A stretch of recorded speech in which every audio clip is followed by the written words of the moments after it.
Што можа быць горш, чым шумныя суседзі, толькі небяспечныя, а калі яны яшчэ пасяліліся ўсёй сям'ёй і захапілі вашу асабістую тэрыторыю, то навесці парадак у гэтай сітуацыі проста неабходна.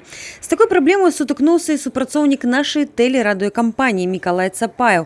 У Брэсце па вуліцы Сяброўскай шэршні атакавалі балкон у жылым доме, стварылі гняздо і актыўна перашкаджалі жыхарам. Такие насекомые на самом деле опасные. У меня маленькие дети, и они залетают в квартиру. И боялся, что они укусят детей. Да и животные тоже. Кот есть дома, ему интересно это, что там летает.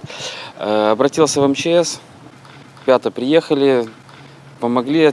Небяспечныя навасёлы пасяліліся паміж 6 і 7 паверхамі. Дабрацца да іх без экіпіроўкі і спецыяльных прафесійных навыкаў не ўяўлялася магчымым. На выклік жыхароў дома прыехалі супрацоўнікі МНС, вывучылі праблему і прыступілі да справы.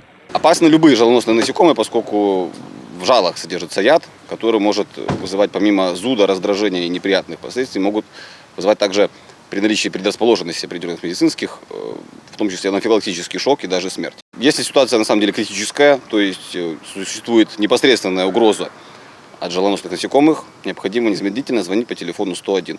Такія падобныя ім насякомыя звычайна ствараюць гнёзды ў цяжкадаступных месцах, пад дахавым і падлогавым пакрыццём, у пустоцінах сцен, нішах падаконнікаў.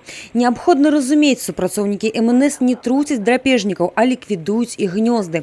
А таму для рашэння праблемы ратавальнікі па ўзгадненні з заявіцелем крыху парушаць эстэтычны выгляд жылля. Дарэчы, у 2019 годзе супрацоўнікі МНС ліквідавалі ў абласным цэнтры больш за 300 гнёздаў пчол, шэршняў, воз і чмялёў. Абнадзейвае тот факт, што лічбы ў гэтым годзе будуць меншыя, што звязана з асаблівасцямі надвор'я. Активность роения жалоносных насекомых находится в прямой зависимости от солнечной активности. У Солнца есть циклы многолетние, и как раз прошлый год, 2019, попал на пик цикла, этого малого цикла солнечной активности, поэтому явился таким, можно сказать, пиковым годом по количеству выездов. Ва ўсялякім выпадку геройскія дзеянні лепш даручыць, чым разбірацца са справай самім і рызыкаваць здароўем. Софія Бережная, Александр Севіцкі, Алексей Рыбкін, тэлерадыёкампанія «Брэст».